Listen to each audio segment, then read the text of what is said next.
ಯಾವ ದೇವೇಂದ್ರನ ಸಭೆಯಲ್ಲಿ ಉದ್ಯೋಗ ನಡೀತಾ ಇರ್ತದೆ. ದೇವಾನುದೇವತೆಗಳು, ಅಷ್ಟದಿಕ್ಪಾಲಕರು, ನವಗ್ರಹಾದಿಗಳು ಎಲ್ಲರೂ ಕೂಡ ಸೇರಿರ್ತಾರೆ.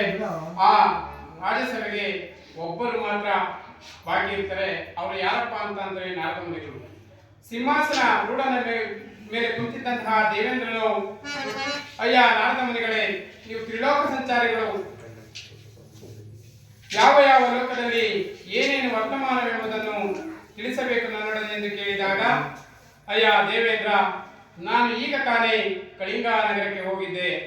ಕಳಿಂಗ ನಗರದಲ್ಲಿ ರಾಜ್ಯಭಾರವನ್ನು ಮಾಡ್ತಾ ಇರತಕ್ಕಂತ ರಾಜಾದಿರಾಜ ಸತ್ಯವ್ರತ ಮಹಾರಾಜ ಎಂತ ಸತ್ಯವಂತನು, ನಿಷ್ಠಾವಂತನು, ಆದರೂ ಕೂಡ ಅವನ ಬಾಯಿಂದ ಒಂದು ಸುಳ್ಳಾಡಿಸಲು ಯಾರಿಂದಲೂ ಸಾಧ್ಯವಿಲ್ಲ, ನನ್ನಿಂದಲೂ ಕೂಡ ಸಾಧ್ಯವಿಲ್ಲ.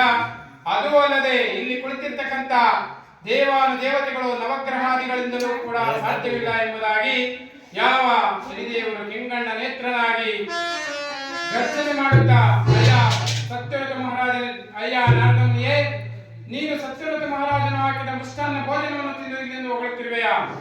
ಏನು, ಯಾರಿಂದಲೂ ಕೂಡ ಸಾಧ್ಯವಿಲ್ಲವೇ?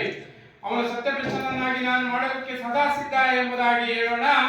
ಹಾಗೆ ಅವರ ಕುಲಗುರುಗಳಾಗಿರ್ತಕ್ಕಂಥ ವಸಿಷ್ಠರು ಶ್ರೀದೇವರಿಗೆ ಹೇಳ್ತಾ ಇದ್ದಾರೆ, ಅಯ್ಯ ಶ್ರೀರಾಜ, ನೀನು ನನ್ನ ಪ್ರಿಯ ಶಿಷ್ಯನಾಗಿರ್ತಕ್ಕಂಥ ಸತ್ಯವ್ರತನ ಬಾಯಿಂದ ಒಂದು ಸುಳ್ಳನ್ನು ಆಡಿದ ಪಕ್ಷದಲ್ಲಿ ನಾನು ಕಾಲಿಕ ಮಂಡಲಿಯನ್ನು ತೆಗೆದು ಜನರ ಕೈಯಿಂದ ನಾಯಿ ಚೂ ಚೀ ಎಂಬುದಾಗಿ ನಾನು ಮುಗಿಸಿಕೊಂಡು ದಕ್ಷಿಣಾಭಿಮುಖವಾಗಿ ನಾನು ಹೋಗುತ್ತೇನೆ, ಇದೇ ನನ್ನ ಶಪಥ ಎಂಬುದಾಗಿ ಹೇಳಿ ಅಲ್ಲಿ ಶ್ರೀದೇವರಿಗೂ ಮತ್ತು ವಸಿಷ್ಠರಿಗೂ ಶಪಥವನ್ನು ನೀಡುತ್ತಾ ಇದೆ. ದೇವತೆಗಳು ಕೂಡ ಅವರು ಲೋಕಕ್ಕೆ ಹೋಗಿದ್ದಾರೆ. ಶ್ರೀದೇವರು ಹೇಳ್ತಾ ಇದ್ದಾರೆ, ಅಯ್ಯ ವಸಿಷ್ಠರೇ, ನಾನು ಸತ್ಯವ್ರತನ ಸತ್ಯ ಪರೀಕ್ಷೆಯನ್ನು ಸತ್ಯವ್ರತ ಮಹಾರಾಜನ ತಪ್ಪಿತಸ್ಥನಾಗಿದ್ದರೆ ಆಗದಿದ್ದಲ್ಲಿ ನಾನು ರಾಜ್ಯಕ್ಕೆ ಹೋಗಿ ನನಗೆ ಒಳ್ಳೆಯ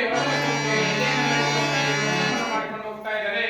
ಅಲ್ಲಿಗೆ ಸತ್ಯವ್ರತ ಮಹಾರಾಜನ ಕುಲಗುರುಗಳಾಗಿರ್ತಕ್ಕಂಥ ಪಶುಪತಿ ಎಂಬತಕ್ಕಂಥ ಶಾಸ್ತ್ರಿಗಳು ಕೈಯಲ್ಲಿ ಗ್ರಂಥವನ್ನು ಹಿಡಿದುಕೊಂಡು ಸತ್ಯವ್ರತ ಮಹಾರಾಜನ ಆಸ್ಥಾನಕ್ಕೆ ಬಂದಿದ್ದಾರೆ.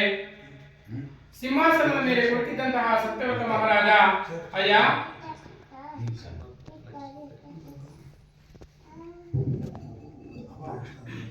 ಈ ರೀತಿಯಾಗಿ ಯಾವ ಕ್ಷೇತ್ರಾಯದಲ್ಲಿ ಯಾವ ಆ ಮನುಷ್ಯನಿಗೆ ಹೇಳ್ತಾರಂತೆ ನೋಡಿ, ಅಲ್ಲಿ ತ್ರಿಲೋಕನಾಗಿರ್ತಕ್ಕಂಥ ಶ್ರೀದೇವರು ಆಗಮನವಾಗ್ತಾ ಇದೆ.